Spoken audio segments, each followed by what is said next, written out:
So a lot of newer players to Geoguessr find out that most players learn Cyrillic and sometimes even Greek because they're quite quick to learn.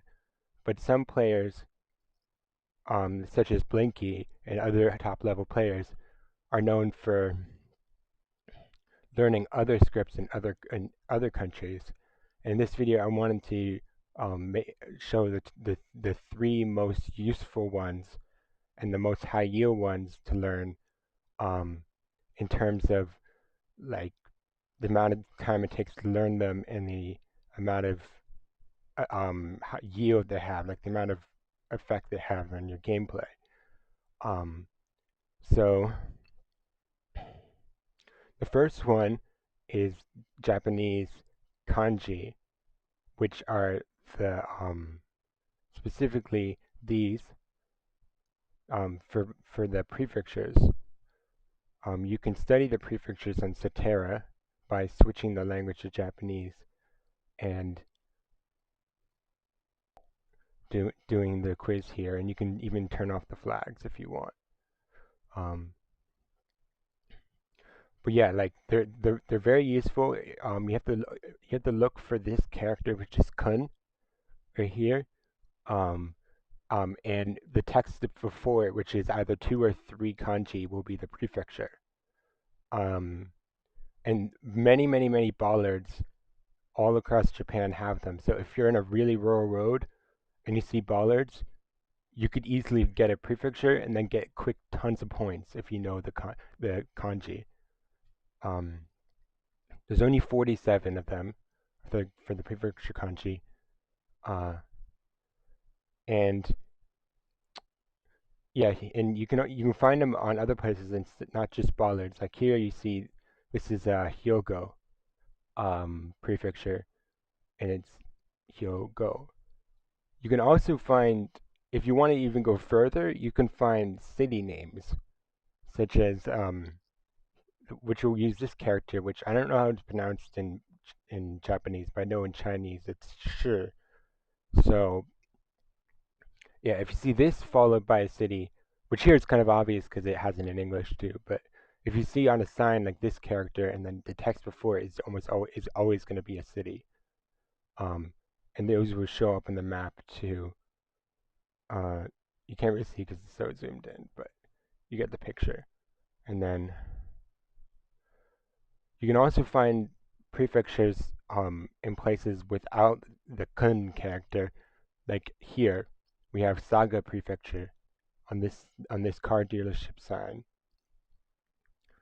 So yeah, if you, but that's more advanced. Like usually when you're first learning kanji, you always look for, and this actually applies to all the other two I'm gonna go over too, or at least the next one. Um, you usually find sometimes you don't have the character that says um, like that actually says prefixture or whatever. So like, but if you know how it's spelled or the kanji well enough, you can spot it like instantly because without even using it. I mean, I'm not really there yet, but there's players who are there yet, especially Japanese players, of course.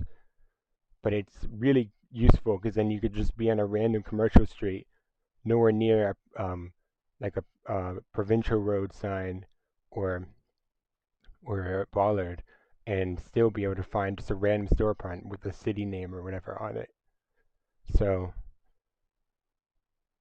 and then and that's the third most useful. The number two would be Thai. Thai is, I would say, quite difficult to learn, almost more difficult than kanji, even though most people would think that kanji are more difficult because there's so many of them. With the kanji, there's only 2 to 3 with the prefixture names, and even with the city names is similar. And there's only like about, I'd say, 20 to 40 kanji that are actually used in the prefixture names. A little bit more, a lot more for cities, of course, but there's a lot of repetition. Like you get Shima for island. You get like Aki, I think is like um like Miyazaki or whatever. Like you start seeing patterns. But yeah, but back to Thai. Um, the first thing you do Thai before you learn how to read it fully, you can learn all the consonants, which are much easier to understand than the vowels, which are very inconsistent on where they go in relation to the letter and um, when they're used and how they change and whatever. Um, but when you're on a provincial road in Thailand, you'll have um, these letters. Don't make sure you don't read these two letters if you see these two letters and think it's a provincial abbreviation, the two-letter abbreviation, because it actually is just km for kilometers. So it's not at all useful for region guessing. But this part, um, which in this case is ch and then ph for chumpon, it's a provincial road. So then if you see that, you could send Chumpon and you get a ton of points. If your opponent just sends like Bangkok or something. Um, and they're almost all pretty intuitive to the names.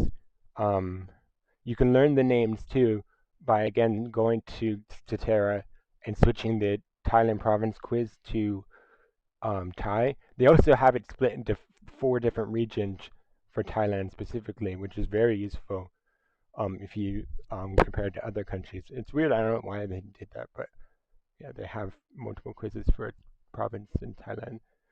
But yeah, so like um, if you once you learn the if you want to actually go for the full way with the province names and like actually be able to read more than just the abbreviations, um, or I also want to mention that this website is Emily's, which I also link in the description, has like really useful writing system learning tools.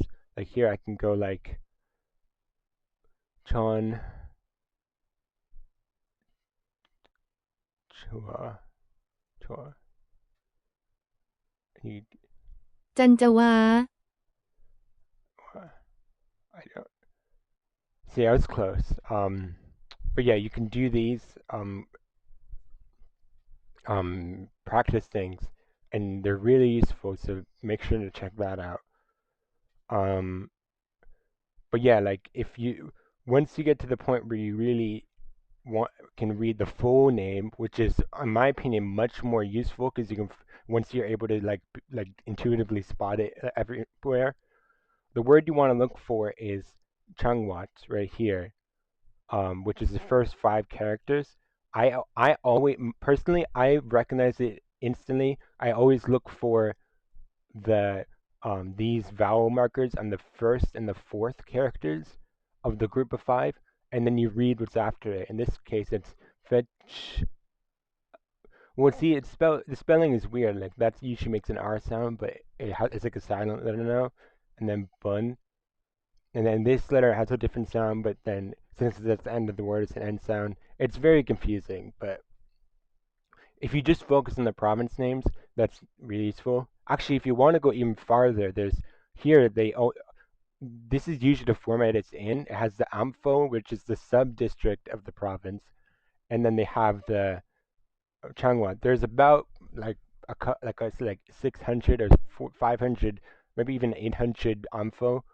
Um, but yeah, if you really want to go even farther, you could learn all those. But because they're not on the map, because of Google Maps being very bad and badly laid out in Thailand, I personally don't think right now, until they fix it, it's that interesting to learn.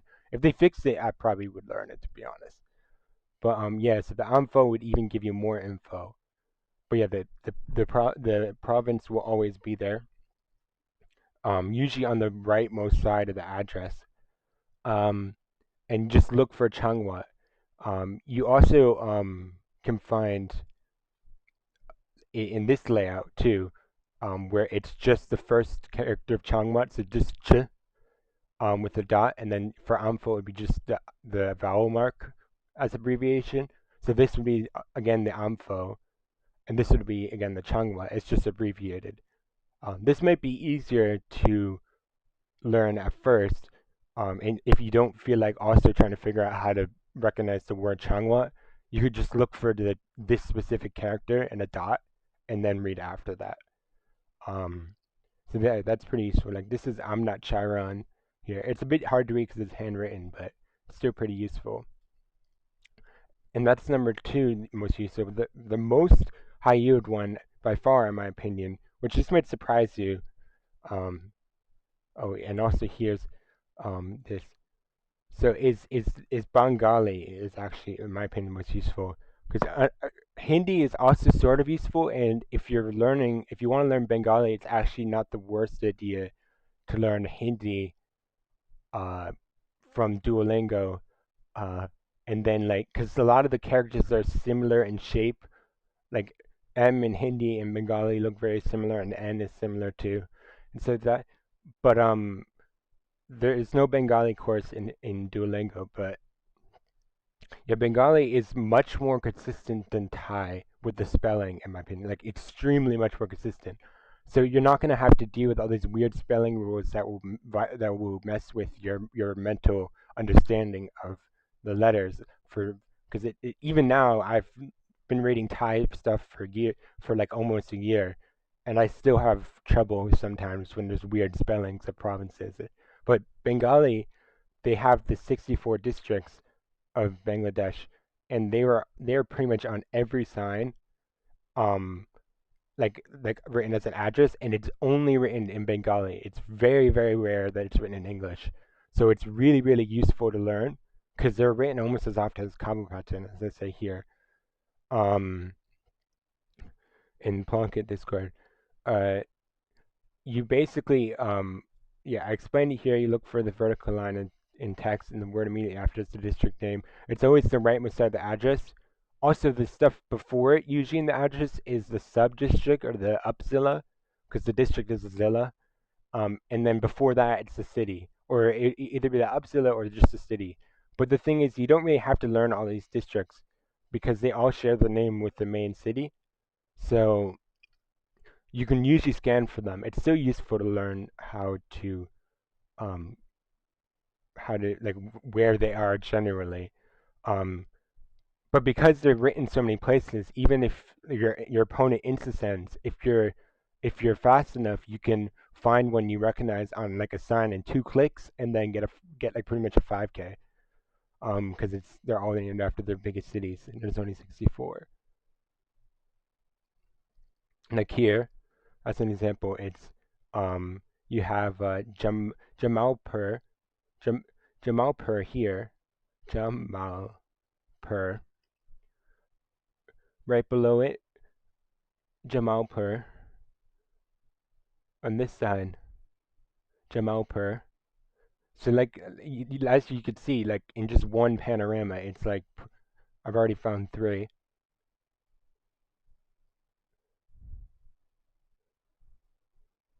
Jamalpur right there. Jamalpur. And this one is specifically in Jamalpur city, but it's also the district capital. So, but in this example, I found some that were for what was this? Uh, Sumaganj here. Um, is there another Sumaganj? Yeah, Sumaganj again. Sunamganj. Uh, Sunamganj. Yeah, they're pretty much written everywhere. So like you're gonna find them so easily, even on like rural places like this. Uh, but yeah, it's like really, really, really useful to learn Bengali in my opinion, and it's much easier than Thai, which is why I think it's actually higher yield, even though people usually just click Dhaka um, in Bangladesh. If you can get a Zilla that's like really far north in Rangpur or like Sylhet or something like that, which you can also get those divisions through just like the seasonal metas and the copyright metas. Like you don't even need to learn this for that. But if you want to get a really good score really quickly, this is and you're interested in learning Asian strips, this is probably the best one to learn first before any of the others. Like, I guess the other examples, well, yeah, they also have Bengali and Emily's website that have in the description. But yeah, I wanted to also mention some of the others that are exist. Khmer, they only have Gen 3 and the bad cam there, so I feel like it's better to learn. Um, it's definitely useful to learn because there's like the province names on the alcohol signs, but I feel like I don't know, like it's almost more complicated than Thai. It's like in the same like family of scripts, so like there's a lot of spelling rules and stuff like that, and because they don't have full Gen 4 coverage, and because they're not as big, I feel like it's not as interesting, but it is definitely useful. Arabic too, Oman and stuff, it'd probably be useful. I mean, there's so many of them, you might as well. I mean, I'm currently learning Hebrew and Korean, and I'm still figuring out where in those countries you can find addresses on signs. But it's definitely the most useful of the three that I just mentioned. So yeah, that's pretty much it. Thanks for watching.